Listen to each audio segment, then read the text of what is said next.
जय हिंद साथियों आज हम जिस पुस्तक के बारे में बात करने जा रहे हैं उसका नाम है होमी जहांगीर भाभा, जिसके लेखक हैं चिंतामणि देशमुख जी। आइए हम जानते हैं भाभा की बचपन और प्रारंभिक की शिक्षा के बारे में। दोस्तों, होमी भाभा का जन्म 30 अक्टूबर 1909 को मुंबई में जहांगीर होरमुसजी भाभा और मेहराबाई भाभा के यहाँ हुआ था। यह एक सुसंस्कृत और प्रतिष्ठित पारसी परिवार था, जहाँ बहुत कुछ तो उन्हें विरासत में ही मिल गया था। पश्चिमी भारत, खास तौर से दक्षिणी गुजरात के तटवर्ती इलाकों और मुंबई तथा उसके आसपास के क्षेत्रों में जुरूथुस्त्र मत को मानने वाले पारसी लोगों का छोटा सा समुदाय है। मूलतः फारस से आए ये शांतिप्रिय लोग गुजरात के सामाजिक ढांचे में पूरी तरह घुले मिले हैं और ब्रिटिश राज के दौरान मुंबई में उद्योग व वाणिज्य की स्थापना में इनका महत्वपूर्ण योगदान रहा है। पूरी तरह पाश्चात्य सभ्यता से प्रभावित मुंबई में रहने वाले पारसी लोगों की प्रतिष्ठा उद्यमी समुदाय के रूप में है। होमी के पिता प्रतिष्ठित बैरिस्टर थे। उन्होंने ऑक्सफोर्ड से एमए और लंदन से बैरिस्ट्री की उपाधि हासिल की थी। वहीं टाटा घराने के कानूनी सलाहकार थे और उन्होंने टाटा की कई कंपनियों के निदेशक मंडल में भी कार्य किया था। इन सबके अलावा वह पश्चिमी चित्रकला और शास्त्रीय संगीत के समालोचक भी थे। साथ ही फूलों, वृक्षों और बागवानी में भी उनकी गहरी रुचि थी।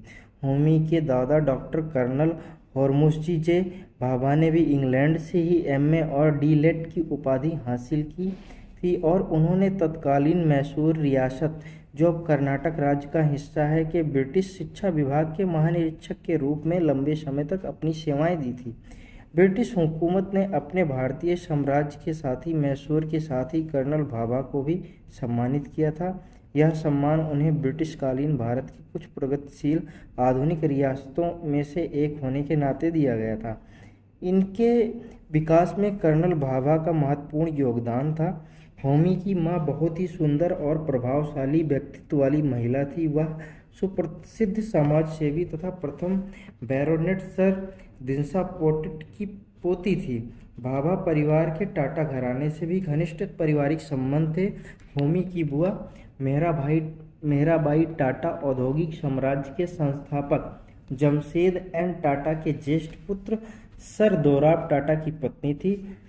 अपने समृद्ध और सुसंस्कृत परिवार में होमी का बचपन आर्थिक तथा भावनात्मक दोनों ही स्तरों पर पूरी तरह सुरक्षित था। फिर भी शैशवावस्था में उन्हें नींद बहुत कम आती थी, अतः उनके माता पिता ने अपने पारिवारिक चिकित्सक से संपर्क किया, परंतु उनकी दवा कोई खास असर नहीं दिखा सकी। अंत में उन लोगों ने यूरोप के एक प्रख्यात बाल रोग विशेषज्ञ से संपर्क किया और उनकी विस्तृत व संपूर्ण चिकित्सकीय जांच कराई गई। चिकित्सक ने बताया कि यह शिशु पूरी तरह स्वस्थ और सामान्य है, लेकिन वह कम सोता है क्योंकि उसका दिमाग अति सक्रिय है। यह जानकर माता पिता को काफ़ी राहत मिली। यह भी पता चला कि इस शिशु के कान संगीत के प्रति संवेदनशील हैं। अगर यह बच्चा रो रहा हो और संगीत बजा दी जाए तो तुरंत शांत हो जाता है और उसे सुनने में तन्मय हो जाता है। यह सब जानने के बाद माता पिता और पारिवारिक सदस्यों ने होमी में छिपी प्रतिभा को निखारने के लिए वह सारे इंतजाम भी कर दिए जो वो कर सकते थे। 7 साल की उम्र में होमी का प्रवेश कैथेड्रल स्कूल में कराया गया और फिर वह फोर्ट क्षेत्र के जॉन केनन हाई स्कूल में पहुंचे। इन विद्यालयों में पढ़ाई लिखाई अंग्रेजी परंपरा के अनुसार होती थी और इसके छात्रों में मुख्यतः मुंबई में रहने वाले यूरोपीय समुदाय तथा भारत के पश्चिमी सभ्यता से प्रभावित परिवारों के बच्चे ही शामिल थे। शिक्षकों में कुछ यूरोपीय सदस्य भी थे। इस विद्यालय में शैक्षणिक गतिविधियों के अलावा खेलकूद, संगीत और कला की शिक्षा का भी पूरा ध्यान दिया जाता था। एक बालक के रूप में होमी कुछ अलग थलग रहने और अकेलापन पसंद करने वाले थे। कई शिक्षणेतर गतिविधियों में रुचि लेने के बावजूद वह अपने शैक्षणिक प्रदर्शन के लिए भी कई पुरस्कार जीत चुके थे।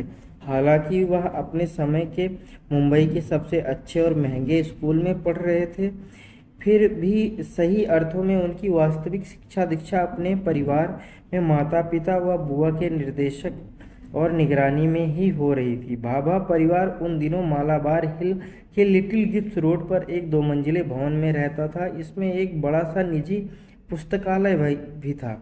कई वर्षों के अपने यत्न से होमी के दादाजी ने शिक्षा दीक्षा, साहित्य और कला के अलावा वैज्ञानिक एवं तकनीकी विषयों पर भी ढेर सारी पुस्तकें इसमें सहेज रखी थी। होमी के पिता ने इसमें पश्चिम की क्लासिक चित्रकला के कई पुरोधाओं की कृतियों का संग्रह भी कर रखा था, जो उन्होंने अपने छात्र जीवन के दौरान इंग्लैंड से खरीदी थी।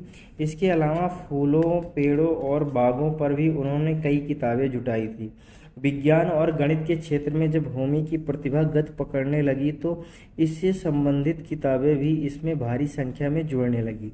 घर में मौजूद किताबों के इस खजाने के अलावा सर दोराब टाटा का पुस्तकालय भी भाभा के लिए हमेशा खुला रहता था। श्रीमती टाटा का अपना कोई बच्चा नहीं था। वह होमी की बुआ तो थी ही, उन्हें बेटी की तरह मानती भी थी। टाटा परिवार का पुश्तैनी आवास एस्प्लेनेड हाउस होमी के स्कूल के सामने ही था और वह दोपहर का भोजन प्रायः वहीं करते थे। वह इस पुस्तकालय में भी पर्याप्त समय व्यतीत करते थे। अत्यंत उत्सुक पाठक और तेजस्विता के कारण उन्होंने जल्दी ही कई विषयों की अच्छी जानकारी हासिल कर ली।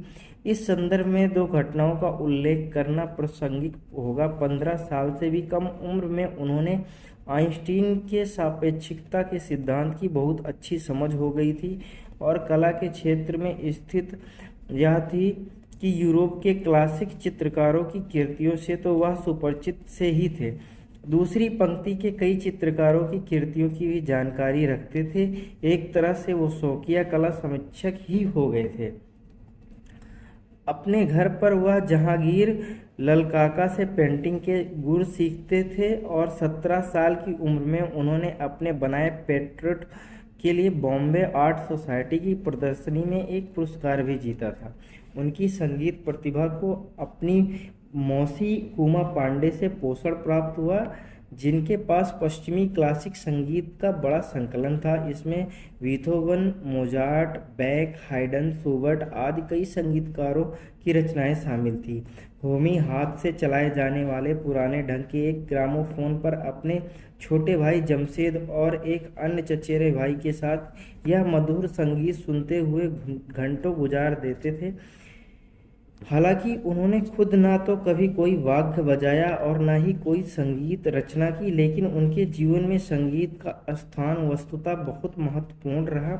उन्होंने कुछ वाद्यों पर हाथ आजमाने की कोशिश भी की, खास तौर से वायलिन और पियानो बजाना सीखा, लेकिन वह अपने ये शौक इससे आगे इसलिए नहीं बढ़ा सकते थे क्योंकि अपने अध्ययन में उनकी रुचि दिन ब दिन गहरी होती जा रही थी।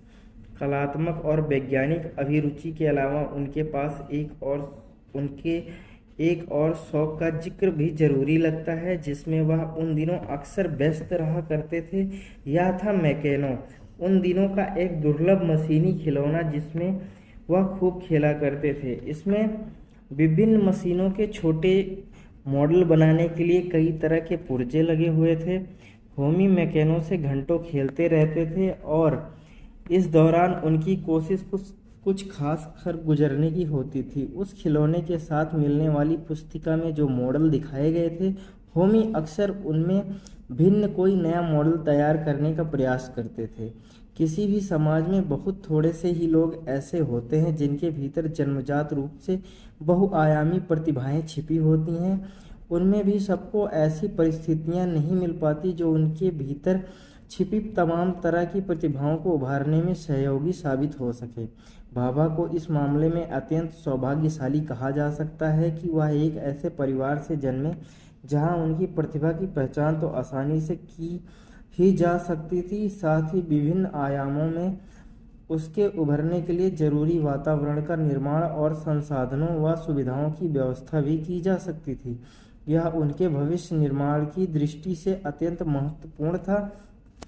उनका लालन पालन अधिकतर अपनी बुआ श्रीमती टाटा के घर में हुआ। टाटा परिवार के तत्कालीन ब्रिटिश शासकों से बहुत अच्छे संबंध थे। यही नहीं, उन दिनों भारत के स्वतंत्रता आंदोलन से जुड़े राष्ट्रीय नेतृत्व से भी उनके नज़दीकी रिश्ते थे। महात्मा गांधी, सरदार पटेल, मोतीलाल नेहरू, जवाहरलाल नेहरू तथा राष्ट्रीय कांग्रेस के अन्य नेता भी जब कभी मुंबई में होते थे तो टाटा परिवार से मिलने उनके घर जरूर जाते थे। नेहरू परिवार से टाटा और भाभा परिवार के रिश्ते बिल्कुल दोस्ताना थे।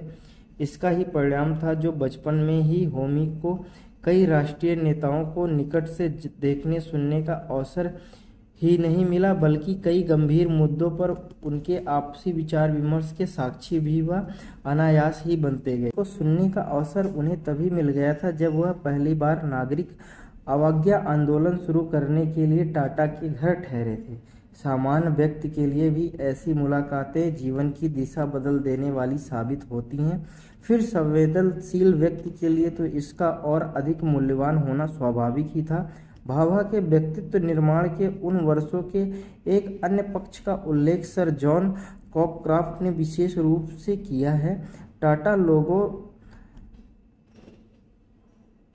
लोगों ने अपनी पूंजी का निवेश स्टील, भारी रसायनों और जल विद्युत परियोजना जैसे आधारभूत उद्योगों पर किया था, जिसके अन्य क्षेत्रों में व्यापक औद्योगिकरण के लिए आधारभूत ढांचा तैयार किया। सर जॉन के अनुसार ऐसी महत्वपूर्ण परियोजनाओं पर भी घर में अक्सर विचार विमर्श होता ही था। इसे सुनने का भी भाभा पर महत्वपूर्ण प्रभाव हुआ। बाद में स्वतंत्र भारत में विज्ञान के निर्माता और संगठनकर्ता की भूमिका निभाते हुए भाभा ने बहुत ही व्यापक दृष्टिकोण के अलावा राष्ट्रीय और अंतर्राष्ट्रीय संदर्भों में सोच व संगठन की अपनी अद्वितीय क्षमता का जो परिचय दिया वह दूसरे महान वैज्ञानिकों में भी दुर्लभ है। इसकी जड़ें वस्तुतः बचपन में उन्हें मिले अवसरों में ही देखी जा सकती हैं। होमी ने सीनियर कैम्ब्रिज लिविंग परीक्षा विशेष अंकों सहित सन 1924 में उत्तीर्ण की। जाहिर है इसके बाद कैम्ब्रिज से ग्रेजुएशन के लिए उन्हें इंग्लैंड जाना ही था, लेकिन उस वक्त तुरंत ऐसा संभव नहीं था। असल में तब उनकी उम्र केवल 15 वर्ष थी, जबकि कैम्ब्रिज में प्रवेश के लिए न्यूनतम उम्र 18 वर्ष निर्धारित थी। इसलिए अपना शैक्षणिक वर्ष उन्होंने एलिफिंस्टन कॉलेज में FY की पढ़ाई करते हुए गुजारा। इसके बाद 1926 से 1927 में उन्होंने रॉयल इंस्टीट्यूट ऑफ साइंस से BSc के पहले साल की पढ़ाई की। इसके निर्देशक उन दिनों प्रोफेसर GR परमजंपे थे, जो इस इंस्टीट्यूट के पहले भारतीय निदेशक थे। प्रोफेसर तावड़े, जो बाद में कर्नाटक विश्वविद्यालय के उप कुलपति बने, उनके भौतिक विज्ञान के शिक्षकों में से एक थे, लेकिन ये 2 साल तो वास्तव में उनके लिए केवल कैम्ब्रिज में प्रवेश लेने से पहले प्रतीक्षा में बिताए जाने वाले वर्ष थे। अक्टूबर 1927 में 18 वर्ष की उम्र पूरी होते ही वह इंग्लैंड के लिए रवाना हो गए। दोस्तों, अगला चैप्टर हम लेके आएंगे कि उनके कैम्ब्रिज में दिन कैसे थे, हम उस पे बातें करेंगे। तब तक के लिए धन्यवाद, कल मिलते हैं।